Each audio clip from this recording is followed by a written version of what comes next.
जय श्री राम, जय माता दी। दोस्तों, आज जो हमारा सबसे पहले जो विषय लेके आया हूँ मैं, वो रहेगा शिवरात्रि पे ही करने जो उपाय मैं बता रहा हूँ आपको। और जिसने कर्ज मुक्ति के लिए उपाय करने हैं या काफ़ी समय से कोई बीमार चल रहा है, उसको आराम नहीं लग रहा, तो उन लोगों के लिए मैं उपाय बता रहा हूँ। जिसको कर्ज में काफ़ी दिक्कत आई हुई है और बीमारी में कभी भी डॉक्टरों के पास जा कर के उनको किसी भी तरह से कोई आराम नहीं लग रहा है, तो उनके लिए मैं ये उपाय बता रहा हूँ। और इस वीडियो को आप अंत तक ज़रूर देखना। और जिसने चैनल को सब्सक्राइब नहीं किया वो चैनल को सब्सक्राइब कर लेना, क्योंकि दरबार लगता है हमारा बालाजी दरबार की जानकारी हो या कोई अन्य यंत्र मंत्र तंत्र या फिर कोई एस्ट्रोलॉजी संबंधी जानकारी आपको चैनल के माध्यम से ही मिलती रहती है। 18 फरवरी को महाशिवरात्रि का जो पर्व है हम मना रहे हैं, तो उसके अंदर आपने क्या क्या करना है। सबसे पहले तो आपने भगवान शंकर पे जल से अभिषेक करना है। संकल्प करके भगवान शंकर के ऊपर जल से अभिषेक करना है।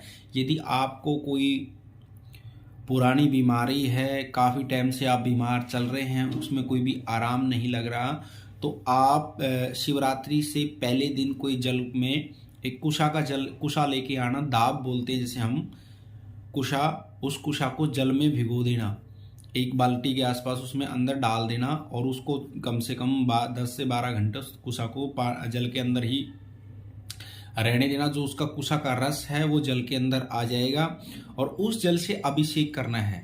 भगवान शंकर का जो रुद्राभिषेक करना है उस जल से करना है। यदि आप रुद्राभिषेक नहीं कर सकते, भी किसी ब्राह्मण से नहीं करवा सकते, तो आप उस खुद ही मंदिर में जाकर शिवलिंग पे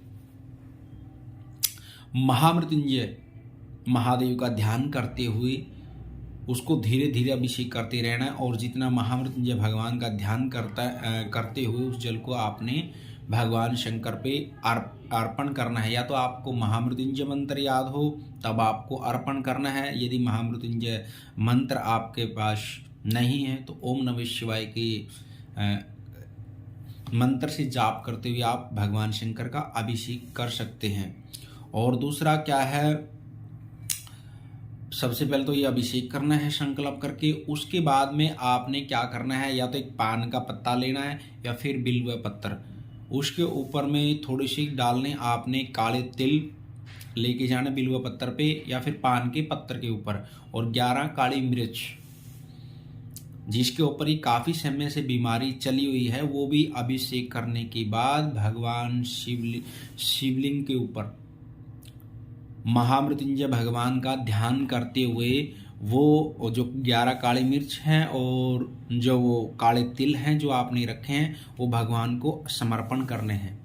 और जिस भावना से आप भगवान को समर्पण करेंगे उतनी ही जल्दी आपको वो चीज़ फलीभूत होगी। जितना भरोसा, जितना विश्वास करके, क्योंकि महादेव जो देव आदिदेव महादेव भगवान शिव, नवग्रह की कोई पीड़ा हो या अन्य कोई पितरों की पीड़ा हो, यंत्र की, मंत्र की, तंत्र की, मसान की, जितनी भी पीड़ाएं होती हैं भगवान शंकर सब पीड़ाओं को हर लेते हैं।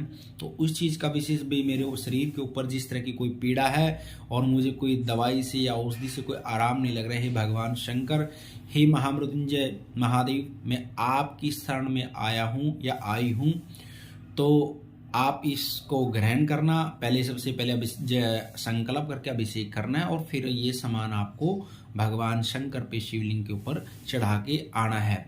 और उसके बाद आपने लगातार या तो महामृत्युंजय का जप करना है या फिर ओम नमः शिवाय मंत्र का जप करना है।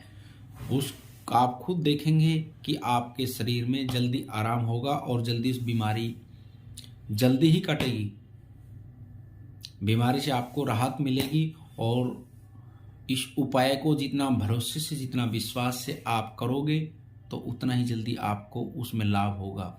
और दूसरा, कई बच्चे, क्योंकि इसमें जो हम काले तिल का विधान बता रहे हैं, यदि आपके ऊपर कोई पितरों की वजह से या कोई प्रेत की वजह से पीड़ा होती है तो वो पीड़ा इसके अंदर सारी चीज़ समाहित है।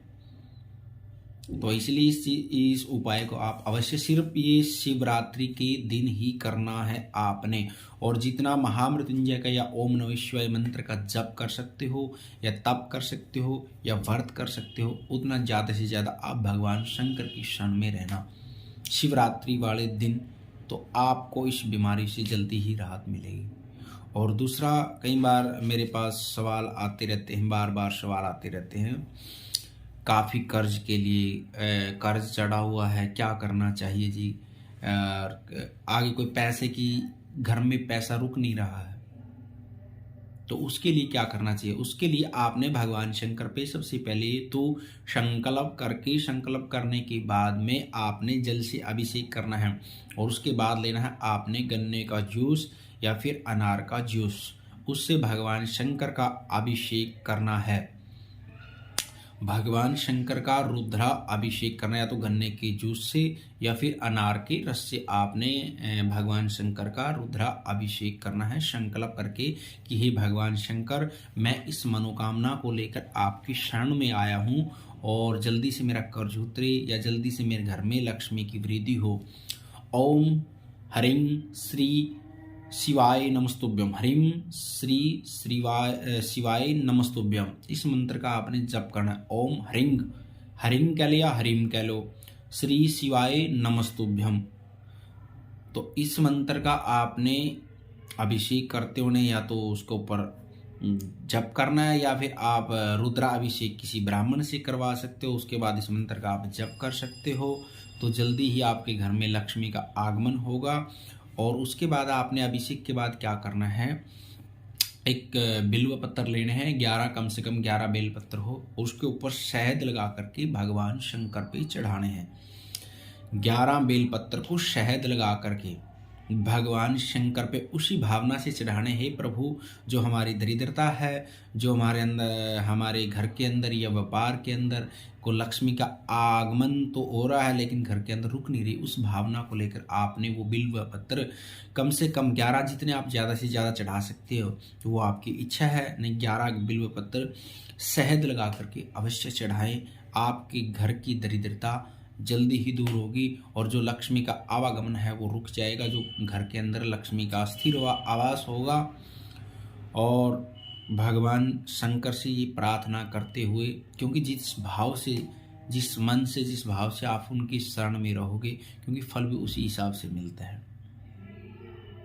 और ये जो मैंने मंत्र दिया है, ये काफ़ी पावरफुल मंत्र है और इसका आप पूरी शिवरात्रि वाले दिन आप जब भी कर सकते हैं या फिर अभिषेक के समय कर सकते हैं। तो उस दिन आपने जब भी करना है, तब भी करना है और व्रत भी करना है, भगवान की शरणागत होकर के। जिस भाव से आप करोगे तो आपका कर्ज है, जो आपके स्थिर लक्ष्मी की आप कामना करते हैं, वो जल्दी ही आपके घर में स्थिर लक्ष्मी का वास होगा। और अभिषेक में आप शहद भी चढ़ा सकते हैं भगवान शंकर पे, शहद से भी अभिषेक कर सकते हैं, स्थिर लक्ष्मी का वास होगा। और उसके बाद में आपने क्या करना है, भगवान शंकर को त्रिपुंड लगाना है, चंदन से त्रिपुंड लगा करके उस चंदन में थोड़ा सा चंदन ज़्यादा लेके चले जाना है और वो चंदन जो बचा हुआ है उसको लगातार आप अपने घर में यूज करते रहना तिलक के रूप में, या फिर व्यापार के ऊपर भी आप उसका स्वास्तिक बना सकते हैं, तो वहाँ पे भी स्थिर लक्ष्मी आपकी स्थिर हो जाएगी। और यदि आपको वीडियो अच्छी लगे तो वीडियो को लाइक करना, और आगे इस तरह की वीडियो हमारे चैनल पर आपको मिलती रहेगी। और माँ भगवती, बालाजी महाराज और भगवान महादेव, महामृत्युंजय, ये सिर्फ आपने शिवरात्रि के ऊपर ही उपाय करने हैं। आगे के लिए जो होंगे अलग उपाय, सिर्फ शिवरात्रि वाले दिन, महाशिवरात्रि जो 18 फरवरी को आ रही, उसी दिन ही आपने करने हैं, अन्यथा नहीं। आगे के लिए जो कोई अन्य उपाय है तो मैं बता दूंगा। माँ भगवती और बालाजी महाराज और महाकाल जो देव, महादेव, आदिदेव की कृपा सह परिवार सभी पर बनी रहे। और 18 फरवरी को आप महाशिवरात्रि पर उपाय अवश्य करें, आपको लाभ होगा। जय महाकाल, जय माता दी।